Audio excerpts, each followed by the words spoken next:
Hi, this is Scott Garibay, and today we're going to talk about Call of Cthulhu, Delta Green.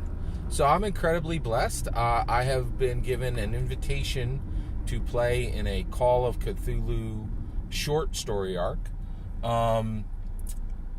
for Delta Green. So I'm going to explain. So I'm going to give you my sketch of my player character, right? So already the game master has reached out and asked me what my governmental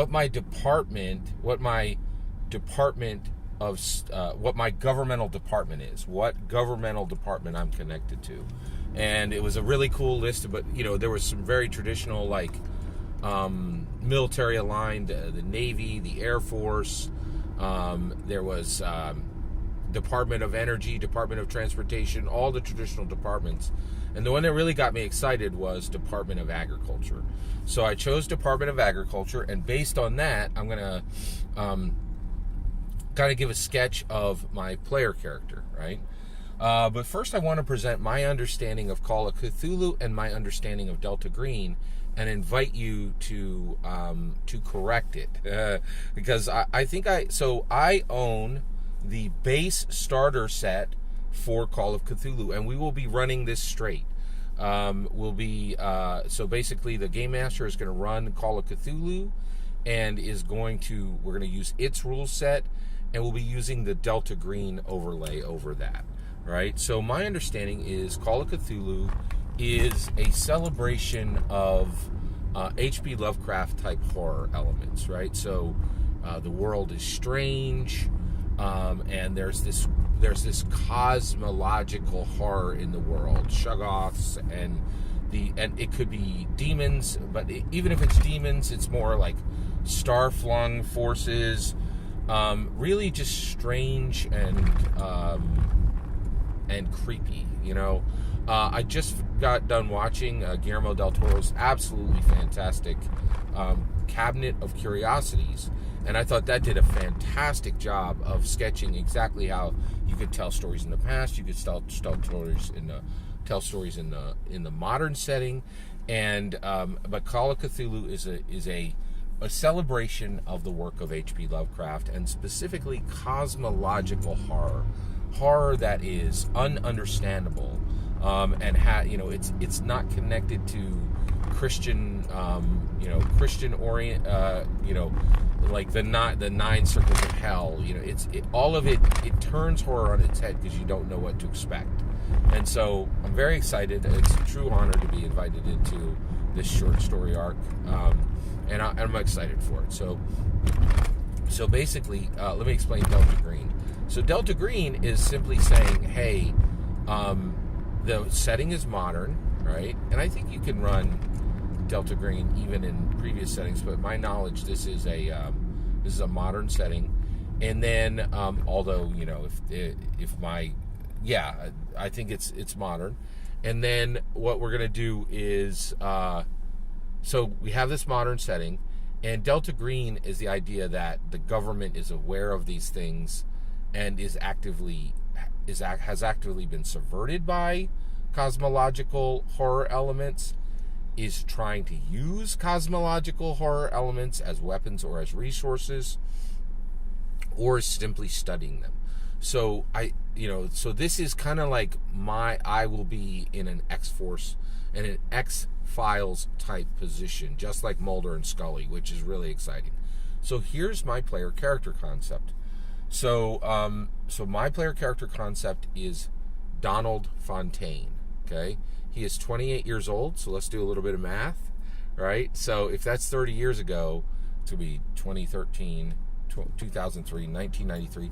So he was born in 1995, and he was born in 1995 in New Orleans, Louisiana. Okay, he knows virtually nothing of his mother, but his father was a very successful, very well known con man known by the locals, right? People who are native to New Orleans, Louisiana. He's a con man in New Orleans, Louisiana. But Donald was not raised by his father or his mother. He would meet about 2-3 times a year with his father, and essentially his father would meet with him and have a nice breakfast or a lunch with him. His father never came to where Donald Fontaine was raised. We'll get into that in a minute. But he would take him to museums, just kind of, he would check in with him, make sure he was okay, right? Donald never has even seen a picture of his mother, and anytime he asks his father or his guardians, and I'll tell you about his guardians in a minute, he gets stonewalled, and he doesn't even know his mother's name. He's never seen his mother, and anytime he asks anybody who would know his mother, there is just silence. And so his mother is a mystery. His father was a con man. So who was he raised by? He was raised by his grandmother and his grandfather. And here's where the Department of Agriculture come in. His grandfather is a mushroom farmer. So his grandfather owns 300 acres, and he grows mushrooms. And he makes a decent living with the mushrooms, but he actually knows soil extremely well, and he's an extremely knowledgeable farmer, a knowledgeable and incredibly effective farmer.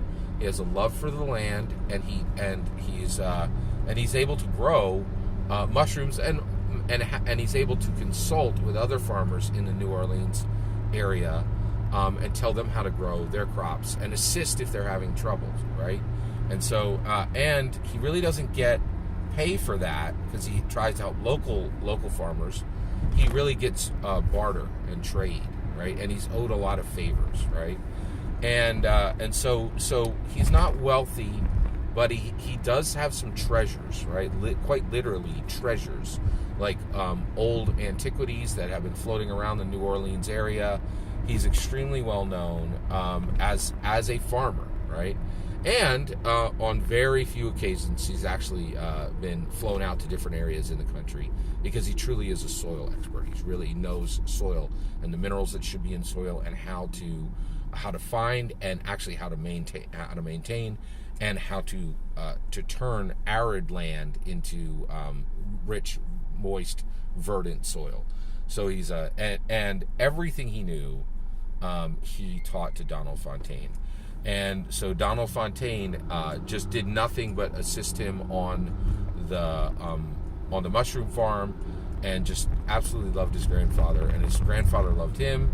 He absolutely loved his grandmother. His grandmother loved him, and so despite having two parents who are mysterious and not fully law-bound, his grandparents were fine, upstanding citizens, literally church on Sundays, and he had a rich, robust childhood, right? When he turned 18, his grandmother absolutely insisted that he leave the farm. He had no desire to leave the farm, and one of his greatest desires is actually to take over the farm when his grandmother and his grandfather pass, which he's working as hard as he can to make sure that doesn't happen. But his grandmother insisted he go to college. So he went to college on a football scholarship in Chicago. Right? Went to a upstanding university in Chicago. But in his second year, he had a problem with his knee, his right knee, and he actually lost his scholarship.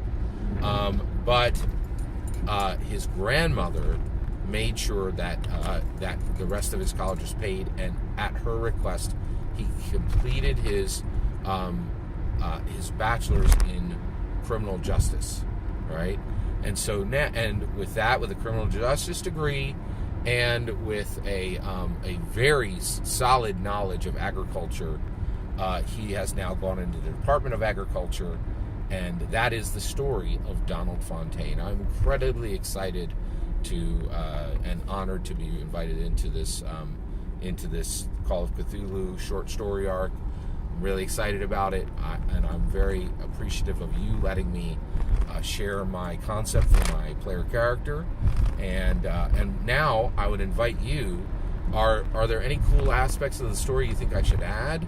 Do you have any firsthand knowledge of Louisiana, of the New Orleans, Louisiana area? One of the things I think that I love about tabletop role playing games is they give us like almost a permissioning, an invitation to study. So I've never been to New Orleans, but I'm about to learn a lot about it, and that's exciting. That's one of the things I love about tabletop role playing games. I just want to say thank you to my friend for inviting me in and for giving me this invitation to study and learn about this fascinating area.